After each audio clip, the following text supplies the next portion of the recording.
Particularly, in alarming cases over the last year, we've had to reprioritize our operations to counter the actions of Iranian intelligence services and their proxies who have targeted individuals they perceive as threats to their regime. In more than one case, this involved detecting, investigating, and disrupting potentially lethal threats against individuals in Canada. There you have it, guys. Today is Monday, March 2nd.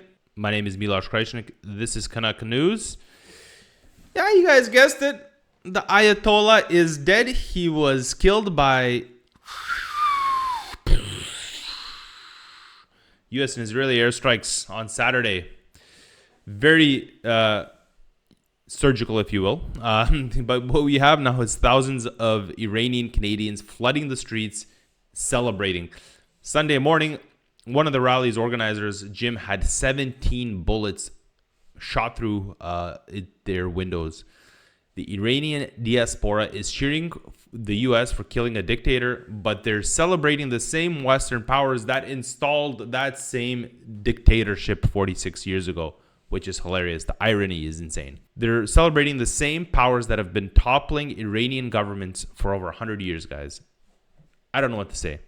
But let's look at that pattern together. It says, on early Sunday morning, Solar Golami was called back to his gym north of Toronto by friends who told him the police were waiting for him to see him. He arrived to find 17 bullet holes in the street windows of the building in Richmond Hill, Ontario, and several panes of shattered glass. Mr. Golami, the owner of the Salewan Boxing Club, was the main organizer of a Saturday rally in the area around his gym, originally planned as a demonstration for the people in Iran fighting for democracy. By the afternoon, it had become a loud festive dance party, the streets filled with thousands of Iranian-Canadians celebrating the death of Supreme Leader Ayatollah Khamenei, a brutal dictator who ruled the country for 36 years. Since January, when the Iranian government killed peaceful protesters, many of them students, Mr. Golami has been among the members of Canada's Iranian diaspora calling for American military action to help topple the regime. The world is a better place for everyone, he said of Ayatollah Khamenei's death. Mr. Golami said he is now working with the York Regional Police to determine who is responsible for the vandalism and how he can reopen his gym safely, especially for the teenagers and young people who are members. He says, I am a fighter. I am not afraid, he said, vowing to keep organizing rallies until the Iranian people feel safe. What I find funny with what's being said here is a quick digression is that they're labeling this vandalism. Someone shot 17 bullets at this guy's building and they're calling it vandalism. I mean, it's not spray paint. Like, you know what I mean? I feel like vandalism is such a light word to be used for what's happening here. But let's dig into this a bit because I think it's a key spot to unpack a little. 17 bullet holes, guys, through a gym, through their windows. Solar Golami for just organizing a rally on Saturday celebrating the Khamenei's death. But who did it? Who did it, guys? Could it be Iranian regime supporters? Could it be Palestinian supporters furious about Israeli strikes? Could it be Syrian supporters? Could it be any one of the Arab diaspora angry about the Middle East policy? I mean, personally, I don't think it's Iranian regime supporters because I don't think there's that many Iranian regime supporters in general living in the West.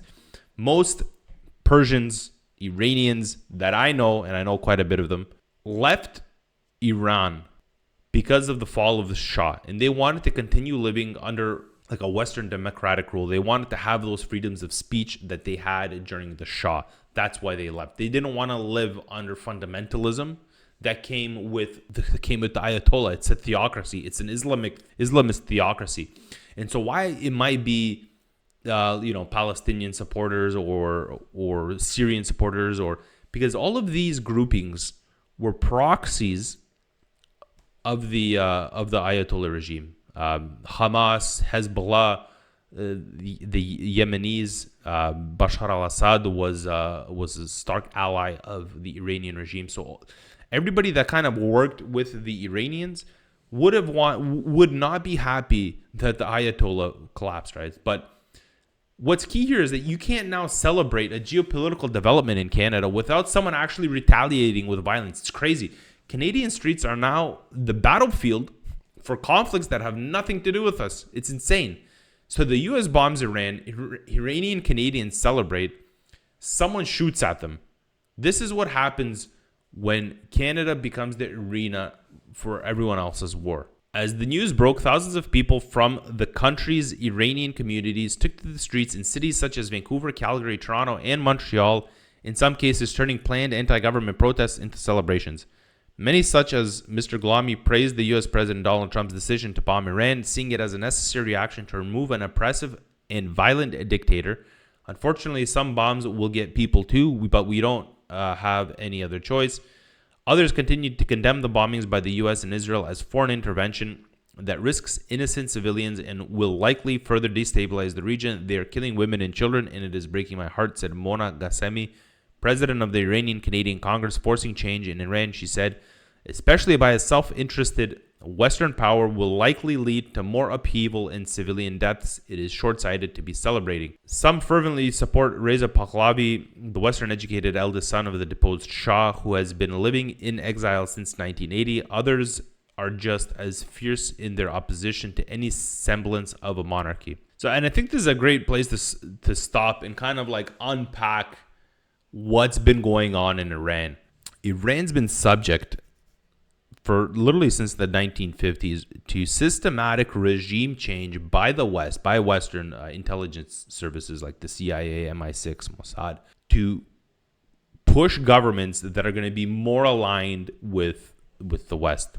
It's systematic. So in 1953, guys, we had the CIA and the MI6. They overthrew Mohammed Mossadegh because he nationalized Iranian oil from British American Petroleum. They called it Operation Ajax. It's declassified. It's official. That happened. And then they installed the Shah Pahlavi. And he gave the West access to Iranian oil again. In the 1970s, the Shah modernizes Iran. Women get voting rights, land reform, secularization, but he becomes too independent. He starts raising oil prices through OPEC. He starts acting like a sovereign leader. He starts wanting to nationalize Iranian oil again. Obviously, if you're an independent sovereign and you actually love your nation, you don't want foreigners using your strategic natural resources. This is just common sense. So what happens then? He also exiles the Ayatollah Khamenei, the one before the guy that just got killed, because he was opposing modernization. Why? Because the guy's an Islamist fundamentalist, and he wanted a theocracy. And the Shah exiled him in 1964. He's sentenced somewhere else in the West. And in 1978, the West wants the Shah gone because he's getting too independent, because he wants to start nationalizing oil, because he thinks that Iran is going to start running some independent policy. What happens? Shah's gone. Iraq expels the Khamenei as well. So the guy goes to France, gets asylum in France. The Western media starts interviewing him, the BBC, the New York Times, and they start calling him a moderate, a spiritual leader who will restore democracy to Iran. So imagine this, an Islamic fundamentalist, they're framing as a moderate, someone who is going to just be oppressive to women completely, is not going to allow for any type of parliament to work. He's not a moderate, guys. He's a fundamentalist who's opposing general human rights. But the West platforms him anyway. France lets him organize the revolution from Paris, and because they thought an Islamic fundamentalist regime would be easier to control than the Shah. Obviously, they were amazingly wrong. In 1979, Khamenei takes power, takes American hostages, kicks out Western oil companies anyways, and establishes the Islamic Republic of Iran. So now we have 2026, and what do we have? We have the U.S. in Israel kill Khamenei. Iranian diaspora celebrates in Canadian streets, guys, and now the West has overthrown the Shah, who gave women rights and secularized Iran. They replaced him with a fundamentalist who reversed everything because they thought he'd be easier to control. And now the diaspora, who fled that fundamentalism originally, is cheering the West for killing him, but then they installed him in the first place. It's just so ironic. I don't know what to think anymore. For years, Professor Neishabouri had a green shirt hanging in her closet, never worn, purchased shortly after she arrived in Alberta from Iran in 2010. It was my aspirational shirt, she said, only to be worn in celebration on the day that the Ayatollah Khamenei died. Time passed, she got her PhD, married, and became an associate professor in gender and sexuality studies at the University of Calgary. She watched Iran suffer under Ayatollah Khamenei's rule, even as she had children and the shirt became too small. What never went away was the memory of being among the crowd demonstrating peacefully in Tehran in 2009 when the militia fired upon protesters and the desire for the people of Iran to achieve democracy. And yet, since learning that her country's dictator had been killed by foreign bombs, she has not felt like celebrating. She is still grieving for young women killed in a school caught in the bombing. Still worried about loved ones in Iran taking cover, and she is afraid about what happens now with bombs still falling, with her friend reporting the tense presence of Iranian militia in the future uncertain. I find myself so fearful for the future of Iran that my other emotions cannot upload, she said. As a mother safely in Canada, she is weighed down by survivor's guilt. She knows friends in Iran who have not been sending their children to school for fear they'd be apart if the bombing started. And she says, I know many Iranians were waiting for this, she said, believing that the bombing would begin and then quickly the supreme leader would be taken or killed and the Iranian people would be left to decide their future. But that's not what history teaches, she said. It's not going to be that easy. I think a lot about a human cost and the lives that are going to be lost. I want to stop here and break this down a little because I think this is a good place to kind of unpack what the professor has been saying. She's been waiting 15 years to celebrate the Khamenei's death. She even bought a shirt for the occasion. And she can't wear it, obviously, because, a lot of things happened to people in 15 years. Why can't she celebrate this anymore, guys? It's because an Israeli airstrike hit a school, killed 40 kids. Her friends are afraid to send their kids to school. And she knows what history teaches, guys. We kind of did a breakdown. The West didn't bomb Iran to give Iranians democracy. In 1953, they overthrew Mossadegh and they installed a Shah because of oil. In 1979, they installed Khamenei because he thought he'd be more controllable, and again, so that they could control Iranian oil. In 2026, they just killed the guy for strategic control again. And this is key. And I want to show you guys this on screen. I'll open a map here. This is Iran right here, guys. If we zoom out a little, what you're going to see is this is the Caspian Sea. This is Russia right here. You have Georgia, you have Azerbaijan, and you have Armenia. So you have three relatively small countries here that are dividing Russia from Iran, a major ally of the Russians at the moment. Obviously, and then you had Syria, right? So you had this little trio fantastico going on in the Middle East that have been, let's say, suppressing, dampening Western power projection into Central Asia, into India, into Far East Asia. Because what happens if Iran collapses? You have this open gateway, Pakistan, India, China, this whole gateway right here. Also, in Iran right now is, aside from Russia, a major oil supplier to China. And what happens if you put in a favorable regime in Iran? Well, then China is mainly going to be supplying itself with oil from Russia. I mean, they have pipelines and stuff like that, but there's always ways that you can kind of try and suppress that, right?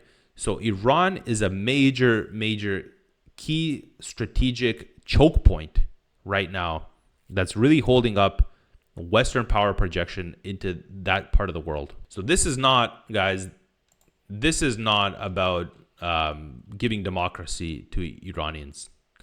I don't think they care about that. I know that obviously sentiment are happy to see the guy go. I have no doubt in my mind, but this isn't what that's about. What we see is that every time the West promises some kind of liberation, every time Iranians get another regime, the West can control it, guys. And obviously the professor knows what's coming, guys. It's not Iranian democracy. It's another Western-backed government, more instability, more refugees fleeing to Canada. This isn't even about that Iranian freedom. It's about kicking Russia and China out of the Middle East and controlling it and projecting that into Central Asia, like I showed you. The Iranian people end up just being pawns in this great power competition, guys. And the professor knows it. And why this all matters to Canadians is because Mark Carney backed the U.S.-Israeli strikes on Iran. He said that Iran is a principal source of instability in the Middle East and must never be allowed to obtain nuclear weapons. I think everybody agrees with that. Honestly, even the Russians agreed that Iran should not have nuclear weapons. So Everybody across the board doesn't want Iran to have nuclear weapons. But Canada has no independent foreign policy. We continually and blindly just follow what other foreign powers say, whether it's the US, whether it's the UK. Our foreign policy seems to always be dictated by what other people are doing. Whether it's the overthrowing of all of these Iranian regimes or killing of the Khamenei, we're always in support of everything. Did any Canadian government ever ask, why are we supporting the same powers that are continually creating a mess in the Middle East? That's all I have for you guys today. Please let me know what you guys think in the comment section below. Please like, share, and subscribe. My name is Miloš Krajčnik. Stay informed, stay curious, and God bless Canada. This is Canada. Maple syrup and like Cabernet. Ay, kick your ass all hockey season. Ay, now teach me riding horses. Ay, yeah, this is Canada.